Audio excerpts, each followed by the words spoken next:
The all-devouring whale, homecoming. Like and subscribe, baka naman.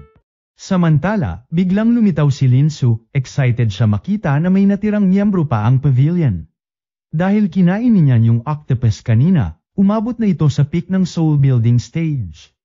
Kaya napaaga rin ang upgrade nito, at medyo risky kasi kailangan pa niya pumili ng tamang upgrade material, at kapag pumalpak, ay mahigit kalahating taon bago siya ulit makalaban. Buti na lang, sigurado si Liu Fengmang sa pinili niya. Pagkatapos ng upgrade, humarap na si Liu Fengmang kay Kai. Nahalatang nabuisit sa ating bida, at parang sinasabi raw ni Liu Fengmang na wala siyang laban. Nagpaulan agad ng explosive bullet si Kai, pero sinalo lahat ni Liu Fengmang gamit ang water ball, sabay ibinalik sa kalaban. Agad nakaiwas si Kai, sabay bagsak pabalik para umatake gamit ang bone arm. Sunod-sunod pa ang mga bala niya, pero iniwasan lahat ni Liu Fengmang habang nakasakay kay Nian. Nang makabuelo, pina-attack ni Liu Fengmang si Nian, hanggang sa gumamit si Kai ng puppets na nagpaulan ng laser. Habang iniiwasan yun ni Nian, nakalusot si Kai at pinasabog sila ni Liu Fengmang. Pero may plano ang ating bida, oras na para mag-fusion sila. Nilamon siya ni Nian, at ngayon, mas mabilis at mas malakas sila kaysa dati. Nang subukang umatake uli ni Kai gamit ang mga puppet lasers, ay binanatan lang sila ni Nian ng water wave. Nang makabalik sila sa lupa, inilabas ni Nian si Liu Fengmang, at ginamit ni Liu Fengmang si Vine para sakyan ang isa sa mga puppets. Habang papalapit, nilamon siya ulit ni Nian para bomb-willow ng isang last hit. Nagpanik si Kai at pinakawala ng isang likido, pero pinaikot lang ni Nian ang katawan niya para mailagan ito. Sa lakas ng ikot, nakapagsupalpal si Liu Fengmang ng isang dosenang sampal kay Kai na literal siyang pinatalsik sa dagat. Pag-ahon ni Kai, nagpaulan ulit siya ng lasers ngunit basic na lamang ito sa ating bida, dahil connected si Liu Fengmang kay Nian, ay 8 times slower ang time sa loob ng whale, kaya halos Matrix style yung pag-iwas niya. Pero nang paigtingin ni Kai ang laser barrage, ay natsambahan ito ang ating bida. Kaya nagdesisyon si Liu Fengmang na gamitin si Teddy bilang rocket papunta kay Kai. Paglapit niya, pinalit niya ang iron ball niya sa gauntlet at sinapak si Kai ng sobrang lakas. Tuloy-tuloy itong bumagsak sa isla at nawala ng malay. Masaya si Linsu at Thanos sa pagkapanalo ng pavilion. Lalo si Linsu dahil curious siya kung sino itong malupit na member nila. Sa ibaba ng isla, nakarelax na si Liu Fengmang, tumitingin sa sunset habang ninanamnam ang panalo. Walang ano-ano'y biglang umatake ang mga parasitic pets ni Kai. Sa sobrang dami nila, kinain nila ito at sinapian ang katawan niya. Agad namang gumamit si Liu Fengmang ng water attack, pero masyado nang malakas ang parasite sa bagong anyo nito. Tinamaan si Nian sa fin at para di na siya masaktan, kinancel ni Liu Fengmang ang summoning.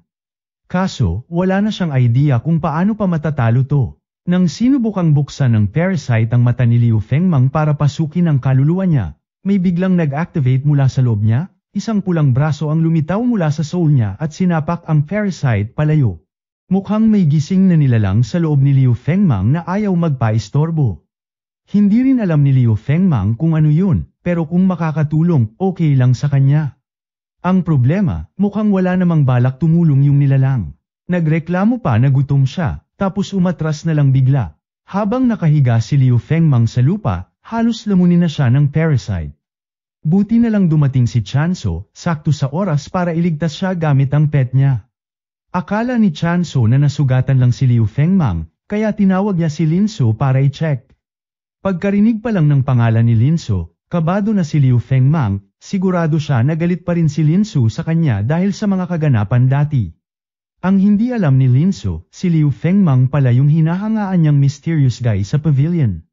Excited pa naman siyang makipag-usap. Samantala, sa spiritual world, hinarap ni Liu Fengmang ang entity na nasa loob ng katawan ni Leo. Hindi pa nito alam na si Fan Lingxiao na ang may kontrol sa katawang ito, kaya Leo pa rin ang tawag nito. Nagtaka ito kung paano pa nabubuhay si Leo dahil akala niya matagal na niya itong pinatay. Pero ngayon, gising na ulit siya at gutom. Unti-unti na nga siyang nadodomina ng nasabing entity. At sa real world, napansin na ni Linsu na may mali. Nang makita niya kung sino talaga si Liu Fengmang, halos mabigla siya. Tinawag niya ang kapatid niya, pero abala si Chansu sa pakikipaglaban sa parasite. Kaya si Linsu lang ang natirang umaasikaso. Ginamit ni Linsu ang bagong snake pet niya para pigilan si Liu Fengmang, pero baby pa ito, kaya wala masyadong epekto. Bigla siyang sinunggaban ni Liu Fengmang at sinimulan ng entity ang pagsipsip ng energy mula sa bibig ni Linsu. Habang nangyayari to, napatay na ni Chansu ang parasite. Nang bumalik siya para tingnan ng iba, nagulat siya nang makita si Liu Fengmang na nasa ibabaw ni Linsu. Pero nang marealize niya ang nangyayari, sinipa niya agad si Liu Fengmang papunta sa tubig. Dahil doon, natauhan si Liu Fengmang. Habang lumulutang siya sa tubig, bumalik ang ulirat niya sabay naisip ang sinabi ng entity na napatay raw nito si Leo noon. At may binanggit din itong sakit na meron sa katawan ni Leo. Pero higit pa riyan, naalala ni Liu Fengmang na habang nasa kontrol ng entity, natulak ni Leo si Linsu at alam niyang malaking gulo ito lalo na kay Chansu. Pag-ahon niya sa tubig, hinayla siya palabas ng ahas ni Tansu. Galit na galit si Tansu. Kaya kahit nanalo ang pavilion sa tournament, itinali si Liu Fengmang at dinala bilang bilanggo. Akala pa naman ng ating bida ay okay na ang lahat, pero hindi niya inexpect na si Leo pala ay may dalang demonyo, at siya pa ang naagrabyado ngayon. Masaya naman si Linsu na nahuli na si Liu Fengmang, pero si Tansu disappointed. Ang akala niyang savior ng pavilion ay isang manyak pala. Sinabi pa ni Tansu na kung buhay pa si Master Fan Ling Xiao, ay hinding-hindi nito i-approve ang isang tulad niya. Medyo nagtaka si Liu Fengmang kasi parang close sila ni Fan Ling Xiao ayon kay Tansu. Doon na inamin ni Tansu na minsan niyang nakalaban si Master Fan Ling Xiao sa isang tournament. Noong una, minamaliit niya ito dahil galing lang sa isang simpleng sekta. Pero nagulat sila sa bilis ng pag-angat ni Master Fan Ling Xiao, kaya nakuha nito ang respeto niya, at hindi siya naniniwalang kaya itong tapatan ng isang tulad ni Liu Fengmang. Ngayon na G-class na ulit ang pavilion, kailangan nilang magsimula ulit mula sa ibaba. At si Liu Fengmang nagsisimula ng mawala ng pag-asa. Baka raw mauwi na naman ito sa kabiguan gaya dati. Pero naalala niya ang mga kasama niyang patuloy na naniniwala sa kanya, mga kaibigan at pet trainers na umaasang bubuhayin niya ang pavilion.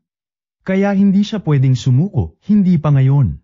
Kailangan pa niyang tuparin ang mission niya, alamin kung sino ang pumatay sa kanya, at linisin ang pangalan ng mga catfish pets. Walang ano-ano'y hiningi bigla ni Tansu ang catfish na pet pabalik. Pero ayaw ni Liu Fengmang. Alam niyang kapag nalaman ni Tansu ang kasalukuyang antas niyan, ay siguradong aagawin ito pabalik. Kaya nagkunwaring kinain na raw niya ito. Hindi naniniwala si Tansu, pero wala siyang ebidensya, kaya binitiwan na lang niya ito. Pero inutusan niya si Linsu na dalhin si Liu Fengmang sa kwarto niya. Dahil may parusa siya rito mamayang gabi, na siyang kinabahala ng ating bida. Samantala sa pavilion, kumalat na ang balita tungkol sa pagka-aresto ni Liu Fengmang. Nagse-celebrate si Shai ng parang memorial service, akala patay na si Liu Fengmang. Pero sinampal siya ni Go, dahil loko-loko raw ito dahil buhay pa naman ang ating bida. Nasa mansion lang ng pamilya B, at balak niyang kausapin ang mga ito bukas ng umaga para humingi ng tawad para sa kanya.